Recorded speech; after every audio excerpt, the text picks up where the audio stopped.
Welcome back to our next wave of chats. It's day 6 of our reflection. Today we will be guided by this quote from Marcus Aurelius' meditation. And our reflection today talks about where, who, what, and why. And I quote, "A person who doesn't know what the universe is doesn't know where they are. A person who doesn't know their purpose in life doesn't know who they are or what the universe is. A person who doesn't know any one of these things doesn't know why they are here." So, what to make of people who seek or avoid the praise of those who have no knowledge of where or why they are? End of quote. Marcus Aurelius Meditation 8.52.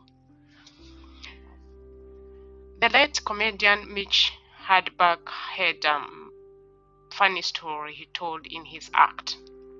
Sitting down for an on-air interview, a radio DJ asked him, "So, who are you?"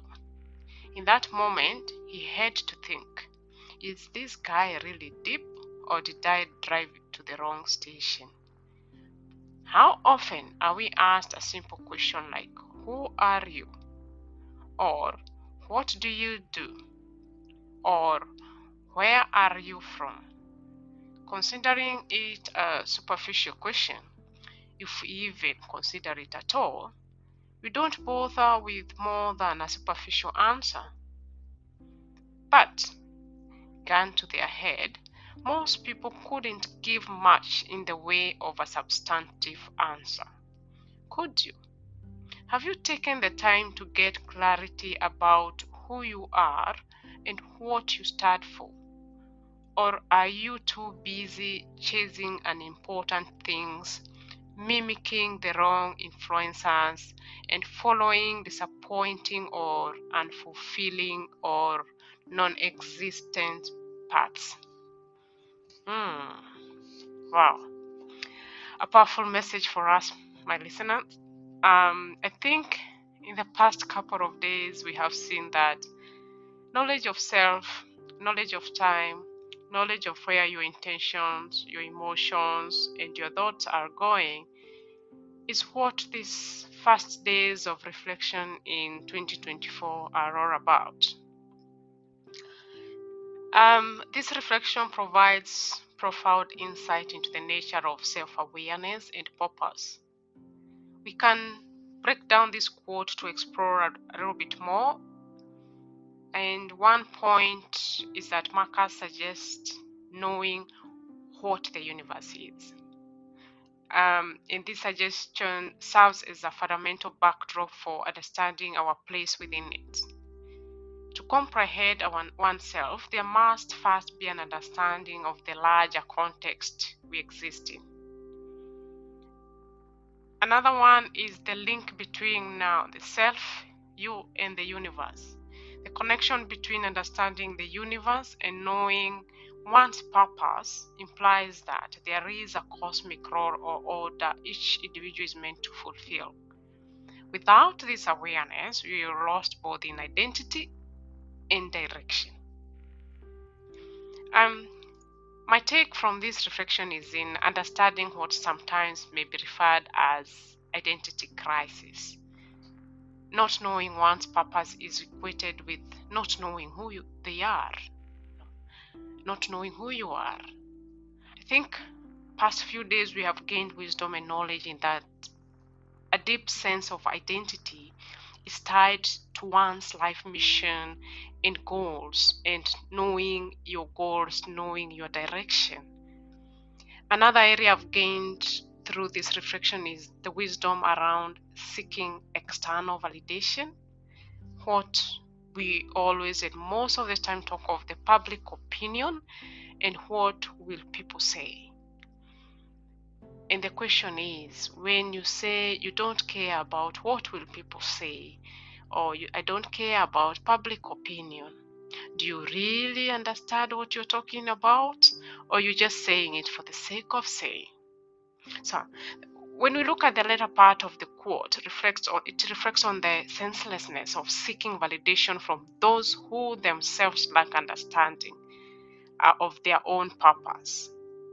You seek validation from people who do not understand themselves. It's ineffective. Marcus questions the value of such praise or avoidance thereof. So if we look at the seeking praise, seeking public opinion, seeking guidance or uplifting from others, it reflects insecurity and dependence on external approval, which is seen as misguided without self-knowledge. On the other hand, avoiding public opinion, avoiding what will people say, it can also be distraction. And I hope and pray that listeners, you reflect on this part. Don't focus on avoiding people's opinion. Don't put your energy there.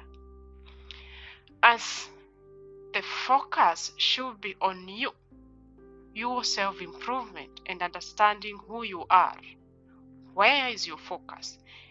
And what are you doing? Where are you going? Do you know your direction rather than on others' views? Whether I'm avoiding, I don't care, or I care. No, the focus should not be there. It should be on you, yourself.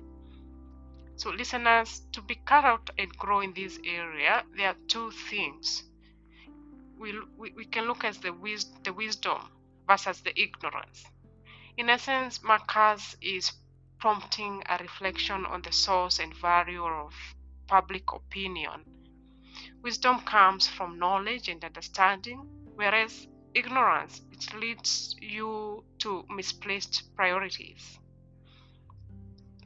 Reflecting on this meditation in modern society context, in an age of social media and constant feedback, Marcus' word seems more relevant than ever at this time. His call to ignore the uninformed praise or criticism of others and to focus on self-awareness and purpose. It encourages us to detach from the external validation, and this is a point where that if one has wisdom to go around it, you'll be able to navigate this life at this modern era in a better way. The meditation also reflects on self-improvement. There is a lesson in humility and continuous growth. It's urging us to question our action, our motives, and ultimately how we measure our self-worth. And not through eyes of others. Do you measure your self-worth through others' eyes? But you should measure your self-worth through the lens of personal virtues and universal understanding. So, my dear listeners, where is your focus? What are you doing? Who are you? Very insightful questions. Yet, surprisingly, few people take the time to think about this. Fewer even still take the time to come up with the answers. Let's not get busy answering these questions for others, only because we refuse to provide the answers for our own lives. It's very comforting or comfortable when you're describing others and answering these 4 questions of where, who they are, what, and why they are doing what they are doing. Very easy. But we tend to refuse to answer those questions for our own lives. And surprisingly, most people who choose not to inquire into their being and purpose, often they let others do it for them. And these people, sadly, they live quiet lives of desperation and die with most of their dreams unfulfilled. As for me, I have thought about these questions for years, I'm still learning from this reflection, and I'm well aware of those who would love to answer them for me, those who can have endless talk about who I am, where I come from, where I'm going, what and why is around my life. And this is only because they refuse to provide the answers for their own lives. Because if you're providing answers for your own lives around these questions, you will not be interested in answering for other people, because you cannot. They can only answer for themselves. My friends, I will share with you one of my greatest desire, and it's that when I take my last breath, I can say with confidence that because I lived, the lives of others were made better. I want to know that I did not spend my entire time on earth consuming resources and taking up space, for that would be a life wasted. As for those who would try to define me, I can only pray that my life can be a living example of what they can be if only they contemplated on their own life. Fix yourself before you try to fix the world. This is the next wave of chats. Join us again tomorrow for another reflection as we continue to explore ideas that challenge the norm and guide us to our true potential.